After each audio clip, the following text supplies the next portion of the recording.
in order to make the points I wanted to make in the novel The Weimar Triangle, I had to invent some characters. In fact, since it's a triangle, I had to invent 3 characters. And I also had to make a decision about the structure of the book, and since it's a triangle, I decided to divide the book into 3 parts. Like Gaul, it was divided into partes tres, 3 parts. And the first part belonged to Honey, a lady I love, age about 45.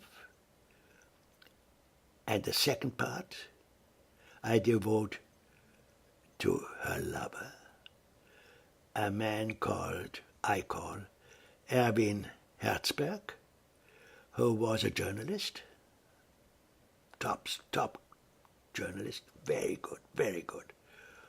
And the third part I devote to Honey's husband, who was an interesting lawyer called Hermann Geisel. Honey Geisel had a husband called Hermann Geisel, and the lover was Erwin. Now, it's a kind of ménage à trois, a triangular marriage. and each of these 3 characters represented something important in the Weimar Republic. And I modeled them after, well, let us say, the journalist and the lawyer. I modeled after specific people who have written things which I have studied. And the girl, she was 45.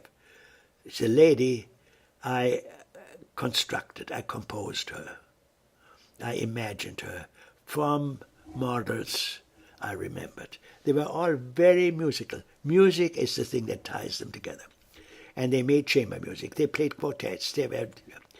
And the nice thing about Honey, my heroine in a sense, is first of all that she was rich. Her husband, she and her, they were not rich but comfortable, and they had no money problems. He earned enough money in his law practice. And money is not important. They devoted their lives to whatever meant something to them. And Honey was a great hostess, and she was a diarist. She kept a diary, and she had also literary ambitions. She wrote a story, which is the center of the book, a short story. And the first part of the book is the diary she kept of the weekly lunches she gave. She gave a déjeuner every Saturday, a 3-hour lunch with terrific vintage wines and the best food in Frankfurt. She had hired a chef from the Frankfurter Hof, which was the Ritz of Frankfurt, and invited visitors to the exhibition, composers, statesmen, friends, authors, literary people, political people, and after the déjeuner was over, she sat down and wrote up the table talk, the conversations that had taken place. So that is part 1. It's a succession of little descriptions of dialogue, of table talk, and I could, I could invent whatever I liked. After all, I'm the author, and I could bring to her table whoever I thought had something important to say about the Weimar Republic, which is my subject, such as music, of course. Paul Hindemith is one of their guests. He was a composer who was still very well known. And people from the Bauhaus, which covers the kind of design and architectural element, innovative and modern elements, and of course a lot of musical talk. Now, the thing about, that's part 1, and part 2 is sections from the memoirs that her lover had written years later, in which he reconstructs his love affair with Annie. And also in individual chapters, the various adventures he had with her. And all through that time, I hope that the people who will be reading this will say, well, that's all very interesting, but what kind of arrangement was that? Did the husband know about this love affair? Did he just sit by and allow his wife to consort with this man who was their friend and who was at their table? And what kind? And I don't want the reader to know the answer to this, but I am going to tell you now, because it's very important. It's an important point about the Weimar Republic.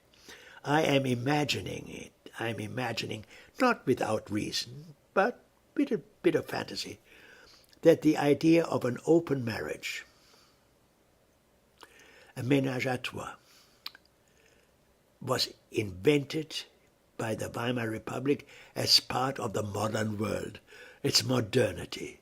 It means liberation from the inhibitions of the 19th century, of the kind of repressive customs. It means freedom, liberation, so that among civilized and educated people, you could have an arrangement that the husband would allow his wife, whom he loves, to step out of the marital bonds, I was going to say bed, out of the and have a limited engagement outside the framework of marriage. And that is what this book does. Okay, now the second part I was saying is part of the memoirs of the lover, who was a journalist and an expert in popular culture, film, for example. He talks a lot to say about film and other things, dance. He has a lot to say about Weimar culture. And I will now come to part 3. The husband, the lawyer, who was, both Hanni and Hermann were in their late 40s. And the lawyer, who is modeled on a man who existed, was obsessed about the incredible miscarriages of justice that had been committed by the judiciary, the Weimar courts. The judges were held over from the previous regime, the Kaiser's regime. They were right-wing. And the hundreds of murders that took place in the years from 1919 to 1923, murders committed almost entirely by the right wing, trying to eliminate liberalism, were condoned to an extraordinary extent by the judges. The murderers were hauled before the court, and the judges let them off, or very mild sentences. And this man, my hero, Hermann, the husband, kept book. He chronicled that. He was a lawyer. He chronicled these miscarriages and kept the statistics. And whenever he had a finding, he published it. And this was published.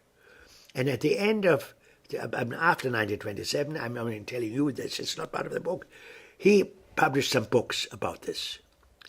And they are part you can get in any university library will have those books.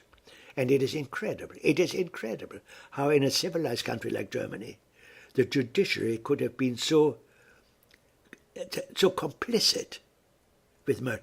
There were one or two instances where the judges allowed the murderer whom they knew, the evidence was unquestioned, to get them visas to escape into Holland across the border or something like that.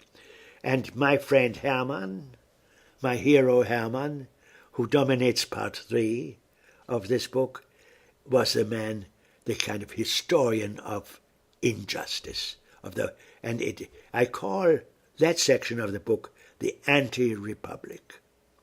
And it is about the precariousness of the Weimar Republic, which was undermined by the right wing, but which in 1927 and 1928 had a chance to live.